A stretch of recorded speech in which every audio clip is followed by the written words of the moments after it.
राधे राधे दोस्तों। बांके बिहारी जी की लीला कोई नहीं जानता, कब वह कौन सी लीला कर बैठे। ऐसे ही एक कलयुग की सच्ची घटना आपको बताने जा रही हूँ। पसंद आए तो लाइक कीजिएगा। अगर आप मेरे चैनल पर नए हैं तो सब्सक्राइब भी कर लीजिएगा।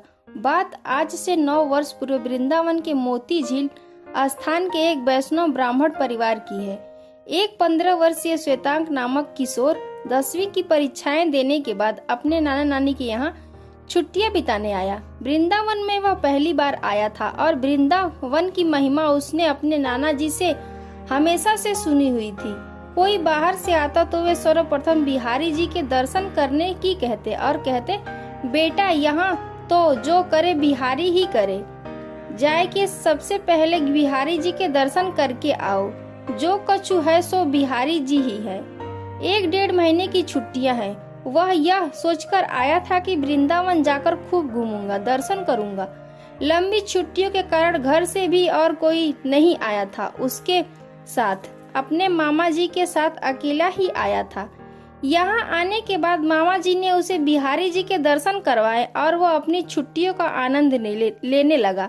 यहाँ पर नाना नानी जी और मामा जी के अतिरिक्त घर के सदस्य के रूप में भी बाल गोपाल जी का श्री विग्रह विराजमान था। घर पर नाना जी से बिहारी जी की चर्चा सुनना और आस पड़ोस के समय बालकों के मित्र बन जाने से उनके साथ क्रिकेट वगैरह खेलना, घर के कुछ छोटे मोटे काम वगैरह भी करके ले आता, क्योंकि वहाँ घर पर मामा जी के अतिरिक्त उसे घुमाने वाला और कोई नहीं था। एक दिन वो इसी तरह घर से निकलकर अखंडानंद आश्रम तक ही आया था कि बंदरों के समूह ने उसे घेर लिया। वह ये देखकर बहुत ही भयभीत हो गया, क्योंकि उसके लिए ये सब बिल्कुल अप्रत्याशित था। कुछ सूझ नहीं रहा था। तभी उसे नाना जी की कही बिहारी जी वाली बात याद आ गई थी, यहाँ सो जो करे बिहारी जी ही करे। और वो मन में ही बिहारी जी पुकारने लगा। अचानक पीछे से आवाज सुनाई दी, चलो भागो सब यहाँ से।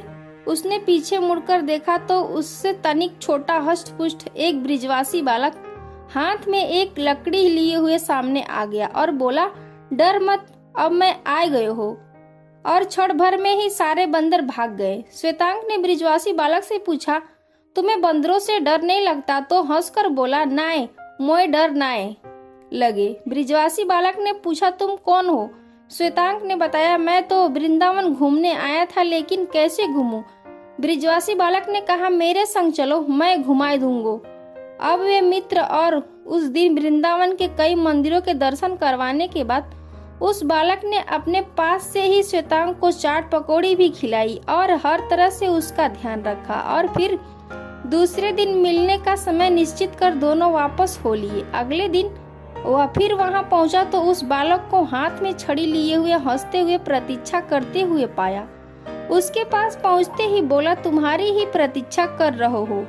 और फिर वही आनंद से भरे दोनों वृंदावन के मंदिरों में दर्शन करते घूमते रहते और जो भी खाने पीने का मन हुआ खाया पिया।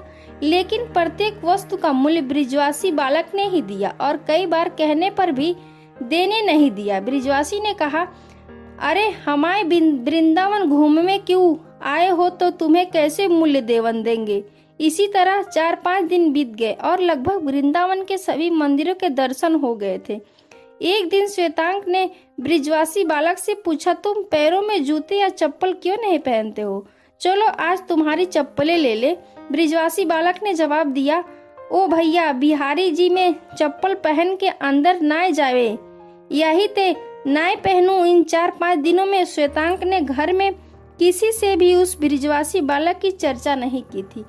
उसे तो बस एक दिन बीतने के बाद दूसरे दिन की प्रतीक्षा रहने लगी और घर पर सभी यही सोचते कि घर पर मन न लगने के कारण मित्र मंडली के साथ क्रिकेट वगैरह खेल रहा होगा।